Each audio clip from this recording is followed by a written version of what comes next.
وكنت مطمنة إن اليوم ده هو مع أصحابه برا. وقال لي كمان أنا هتأخر يا ماما، علشان كده خدت أنا راحتي وعملت كل اللي أنا عايزاه. لكن فجأة لقيته فتح الباب ودخل الأوضة وشافني وأنا كده، ومعايا مش عارفة أقولها والله، معايا ابن أخويا. ولقيته قال لي إيه اللي انتوا بتعملوه ده يا ماما؟ وأنا كنت عمالة أحاول ألم نفسي بالعافية، وقلت له معلش يا ابني، دي غلطة ومش هتتكرر تاني، أنا مش هعمل كده تاني أبدا. أعمل إيه بس؟ أبوك هو السبب، وسفر عني بالسنين هو اللي خلاني أعمل كده. لكن فجأة لقيته هو كمان. لكن قبل ما أقول لكم إيه اللي حصل منه هو كمان، عايزة أقول لكم إن انتوا فايتكم كتير قوي قوي في التليجرام. يلا يلا بسرعة، انتوا مستنيين إيه؟ هسيب لكم رابط الفيسبوك في أول تعليق مثبت، تدخلوا هناك وتكتبوا لي كلمة اشتراك على الخاص.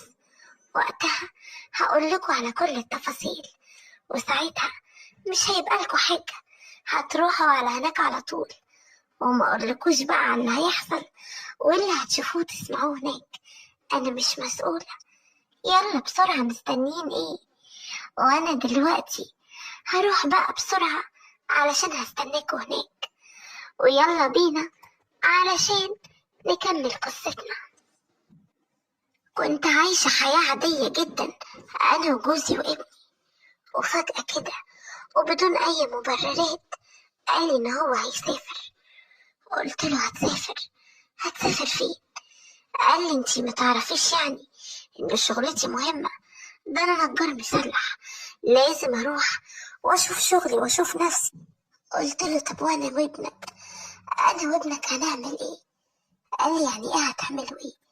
ما انتوا عايشين اهو أحسن عيشة، ده دلوقتي كمان وانا اما اسافر هعيشكوا زي العيشة دي واحسن منها 100 مرة، وكل طلباتكوا هتبقى مجابة. وبعدين ما تنسيش ان احنا عندنا ولد، عايز شقة وعفش ويقدم شبكة لما يجي يتجوز، ده غير تعليمه طبعا، وانا عايز ابني يبقى احسن الناس. قلت له بس انا عايزاك انت معايا، انا ما ينفعش ان افضل قاعدة كده لوحدي. هو انت مش عارف مراتك ولا ايه؟ قال لي انا فاهم وعارف، لكن هنعمل ايه يا حبيبتي؟ لازم الاولى ان احنا نشوف مستقبل ابننا ده، مش كده ولا ايه؟ قلت له اللي تشوفه، بس انا عايزك معايا، انا ما اقدرش اعيش لوحدي كده. وفضلنا على الحال ده، وكنت فاكره انه مجرد كلام بيقوله، وانه بعد شويه هينسى الكلام ده كله. لكن هو منساش، بالعكس، ده مشي في اوراق سفره وبقى يجهز ويروح هنا ويروح هنا، والسفارة دي والباسبورتات اللي بيطلعوها دي وحاجات كتيرة قوي، ويخلص أوراق من هنا. وأنا كل ده عندي أمل إنه يغير رأيه. أصل أنا يدي الكسوف، مش عارفة أقول لكم إيه. طول عمري من ساعة ما اتجوزت وعرفت يعني إيه جواز، وأنا الموضوع ده يوميا. أيوة، ده ساعات أصحيه من النوم وأقول له دلوقتي حالا، يقول لي يا وليه أنا عايزة أنام. أقول له ماليش دعوة، أنا عايزاه. لكن طبعا مع مرور الوقت الموضوع ده كان بيضايقه، لكن أنا كنت بخليه يعمل كده وأقول له ربنا هيحاسبك عليا، أنا ليا حقوق عندك. وهو عشان بيخاف على زعلي وبيحبني كان بيعمل كل اللي أنا عايزاه. علشان كده لما جه يكلمني في موضوع سفره ده، انا خفت. قلت طب ازاي؟ بيني وبين نفسي كده لما قعدت قلت يا خبر، وانا هعمل ايه ساعتها؟ ده انا الموضوع ده عندي اهم من الاكل والشرب والهواء اللي بتنفسه. ازاي؟ وكنت بكلم في روحي وبحاول ان انا اشيل الفكرة دي من دماغه على قد ما اقدر، لكن مهما عملت ومهما قلت كان هو اللي في دماغه. مفيش فايدة، عايز يسافر ويشوف مستقبله. وكمان أنا كنت قلقانة لو واحدة يعني من هناك تلوف عليه وتاخده مني. علشان كده ما كنتش عارفة أعمل إيه. قعدت أتكلم كتير، لكن كل ده كان من غير فايدة. وجي وقت السفر، كان اليوم اللي مسافر قبليها، يعني قعد معايا وأنا بصراحة كنت متضايقة. لقيته بيقول لي اديني أهو معاكي، خدي اللي يشبعك لحد ما أجيلك، وبعدين أنا هنزل أجازات، ويمكن كمان الدنيا تروق معايا وأبعتلك تيجي تقعدي معايا. معرفش بقى أعمل إيه أنا وقتها. وافقت، ما أنا كان لازم أوافق.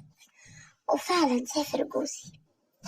وفي الوقت ده ابني كان ابتدى يعني بعد سفر أبوه بشوية يتعرف على أصحاب جداد ليه ويروح ويجي معاهم. وأنا بقى ما كنتش عارفة أعمل إيه في الوحدة اللي أنا فيها دي. كنت بكلم نفسي وأقف قصاد المراية وأتأمل في جمالي، وأقول معقول البت الحلوة دي اللي زي القمر، اللي ما تتسابش أبدا ويبقى عبيط اللي يفرط فيها، تقعد كده بين 4 حيطان؟ كنتش عارفة أعمل إيه.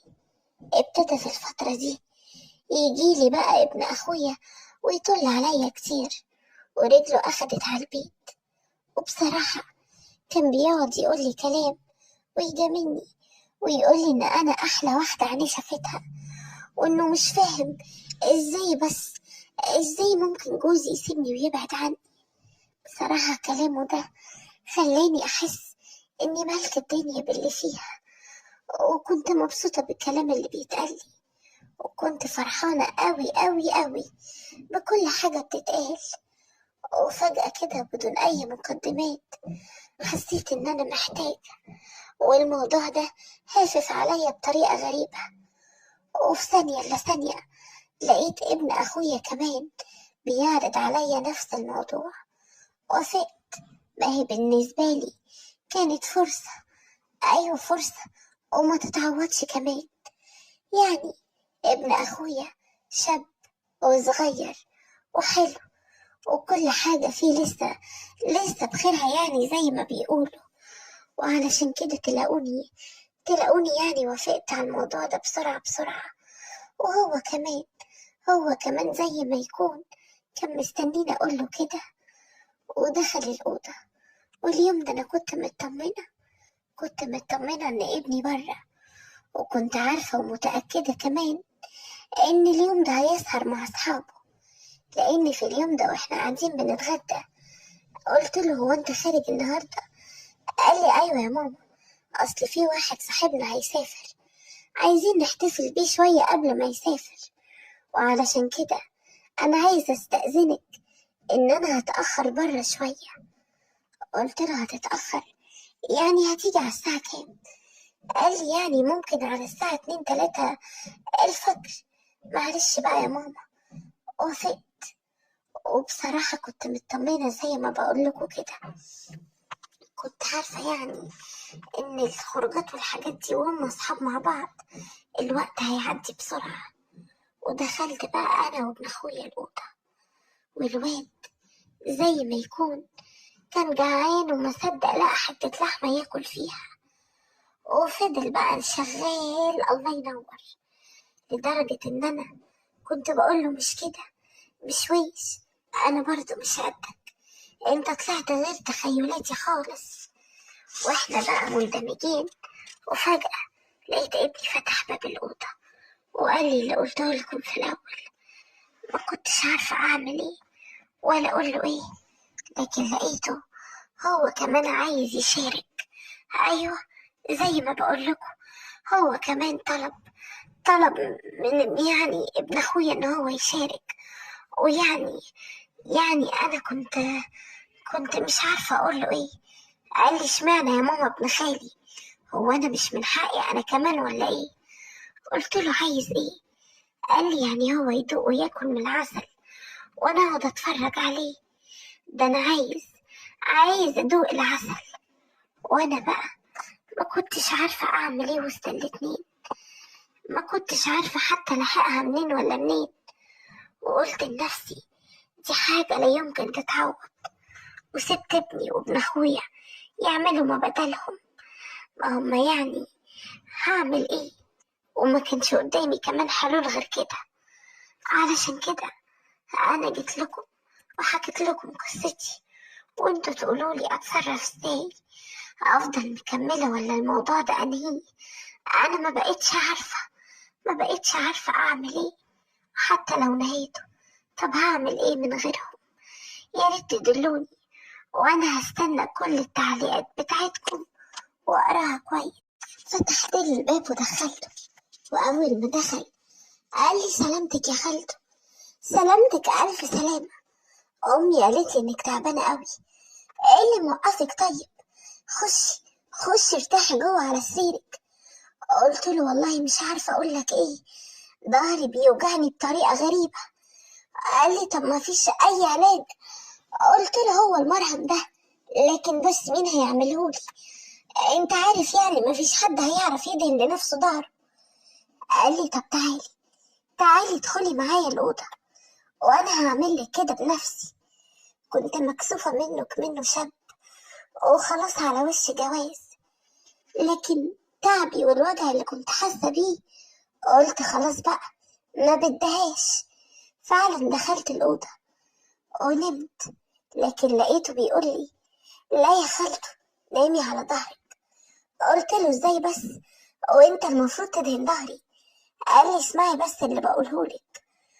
وفجأة، لكن قبل ما اقول لكم عايزة اقول لكم ان انتوا فايتكم كتير قوي في التليجرام. يلا بسرعة، مستنيين ايه؟ هسيب لكم رابط الفيسبوك في اول تعليق مثبت، تدخلوا هناك وتكتبوا لي كلمة اشتراك، ووقتها هتروحوا على طول على التليجرام. يلا بسرعة، مستنيين ايه؟ زي ما قلت لكم تدخلوا لي على خاص وتبعتوا لي كلمة اشتراك، وما اقولكوش بقى على اللي هتسمعوه وتشوفوه، حاجة فوق الخيال ومش موجود عند اي حد غير عندي انا وبس. يلا هستناكم. ودلوقتي يلا نكمل الفيديو بتاعنا. انا شكرية، عندي 43 سنة، متجوزة يجي من 15 سنة. جوزي على قد حاله، كان يعني طول الوقت برا البيت، وكمان أنا طول اليوم جوه البيت قافلة على نفسي، ولا بروح ولا باجي. وبالرغم إن اللي يشوفني ما يدينيش أكتر من 25 سنة، وكل جيراني ومعارفي يقولوا لي ازاي وافقتي على واحد زي كده؟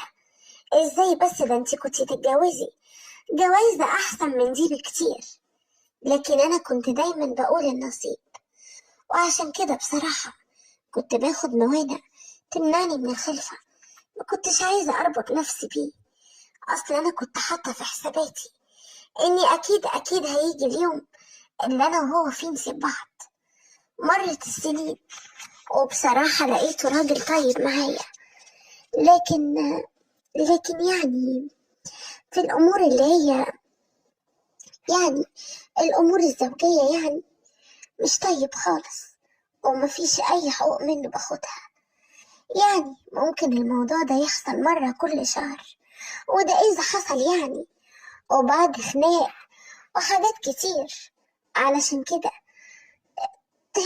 طهقت من العيشة معاه، وقلت له بقول لك ايه يا ابن الناس، انا وانت عشرة طويلة، وما ينفعش يجي على اخر الزمن نروح المحاكم ونقف قصاد بعض. قال لي ايه اللي انتي بتقوليه ده؟ قلت له اللي بقوله لك لازم تسمعه، طلقني. وانا طبعا اول ما اتجوزته شرطت عليه انه يكتب لي الشقة باسمي. علشان كده معرفش ايه اللي خلاني اعمل في نفسي كده واتجوزه. المهم فضل يتحايل عليا انه هيغير من نفسه، لكن انا خلاص كنت مقررة والموضوع اتقفل. وفضلنا على الحال ده لحد يعني ما قررنا خلاص ان احنا ننفصل. قال لي طب انا هروح فين؟ انا ماليش مكان غير هنا. قلت له يا حبيبي انا معرفش تروح فين ولا تيجي منين، المهم تطلقني. وفعلا طلقني وسابني ومشي. وفضلت أنا قاعدة في البيت لوحدي، ومن وقت للتاني كان ابن أختي بيجي يسأل عليا. ابن أختي شاب، كان يعني لسه متجوزش، لكنه كان في عمر الجواز. كانت دايما أمه تقولي قعديه معاكي شوية وعقليه واتكلمي معاه. لكن بصراحة الواد ده كل ما كان يجي عندي أعصابي كانت تتعب، وبيحط برفان كده ما أقولكوش بتخليني مش على بعضي، وأبقى بصراحة مش عارفة أمسك أعصابي، وألاقي نفسي أتحججله بأي حاجة عشان ينزل من عندي. وأنا بقى أقعد أفكر في نفسي هعمل إيه. أصل بصراحة ما كنتش ملمومة على بعضي، كان نفسي أوي في أي حاجة يعني من الموضوع ده. ما كنتش عارفة أعمل إيه. حتى لما حاولت أنا يعني الموضوع ما جابش نتيجة. واضح كده إن أنا عايزة عسكري يكون واقف طول الوقت، وما كنتش عارفة أعمل إيه ولا حتى أجيبه منين.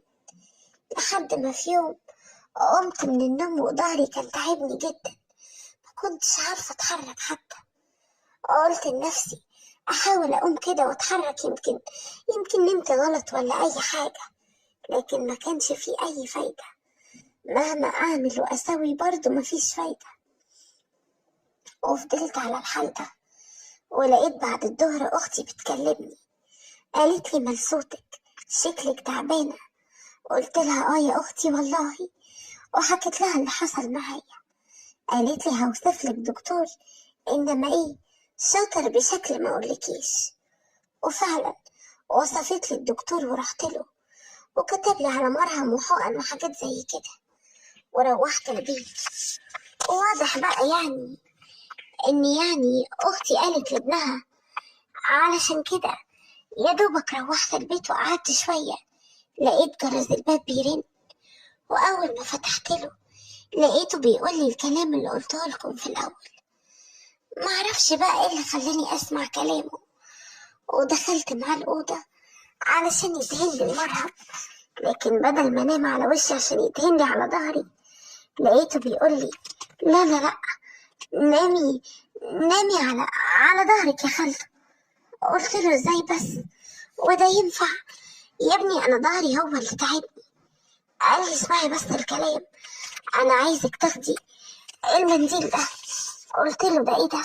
قال لي عايزك تحطيه على عينيكي، وعايزك تحلمي وتغمضي عينيكي وما تحسيش بحاجة، وتحاولي بس ان جسمك يسترخي كده. وسمعت كلامه، لكن عمايله خلتني وانا مغمضة عينيا مش عارفة امسك نفسي. وبقيت اقول له الله، جرى ايه يا واد؟ ايه اللي انت بتعمله ده؟ انت بتردش ليه؟ وفجأة لقيته مسك ايديا الاتنين وربطهم بقى معرفش بايه. قال لي استني يا خالته، انا دلوقتي هعمل لك الحاجة اللي خليكي مرتاحة بيها طول العمر. انت عارفة التعب اللي عندك ده مش عشان ظهرك، لأ. قلت له امال علشان ايه؟ قال لي عشان بقالك فترة بصراحة كده انا عارف كل حاجة، وبسمع امي وهي بتتكلم معاكي. والنهاردة بقى انا جيت عشان اخليكي مرتاحة على طول. وكل ده وانا مغمضة عيوني وايديا مش عارفة طبعا احركها. قلت له انت ناوي تعمل ايه؟ انت اكيد اتجننت يا واد انت. وفجأة ما اقولكوش بقى على اللي حصل، لدرجة ان انا صرخت مرة واحدة. قلت له ايه ده؟ ايه اللي انت عملته ده واتحط ده؟ قال لي في ايه؟ استني بس، انا دلوقتي هخلي كل حاجة كويسة. ولقيته بقى، لقيته شغال فوق وتحت ويمين وشمال. وانا بقى رحت في دنيا غير الدنيا، ولدرجة اني كنت حاسة ان انا بجد بحلم وده مش حقيقي. اصل اللي كان بيحصل ما كانش طبيعي ابدا. لكن بصراحة هو عارف ازاي يخليني مبسوطة، واليوم ده ما كنتش عايزة يخلص اي نعم ما كنتش مبينه له كده، لكن برضه اللي كنت حاساه حاجة فوق الخيال ما تتوصفش. وفضلنا على الحال ده طول الليل لحد ما الساعة عدت يجي 3 الفجر. وبعد كده لقيت أختي بتتصل بيا، قلت له طب فكلي ايدي هرد عليها. قال لي قولي لها ان انا بايت عندك ونايم من ساعة ما جيت. وفعلا رديت على اختي، ولما سألتني عليه قلت لها ده هو جه عشان يطمن عليا، وعقبال ما دخلت عملت حاجة نشربها طلعت لقيته نايم على الكنبة. سيبيه عندي بقى للصبح. وقفلت أختي وهي مطمنة على ابنها. لكن أنا ما بقتش عارفة أعمل إيه في نفسي. علشان كده جيت لكم وحكيت لكم قصتي، وانتوا تفيدوني وتقولوا لي أعمل إيه وأتصرف إزاي. أنا خلاص ما بقتش عارفة أفكر. يا ريت في أسرع وقت تقولوا لي على حل أعمله، وأنا متأكدة إن انتوا هتفيدوني وتقولوا لي أعمل إيه وأتصرف إزاي.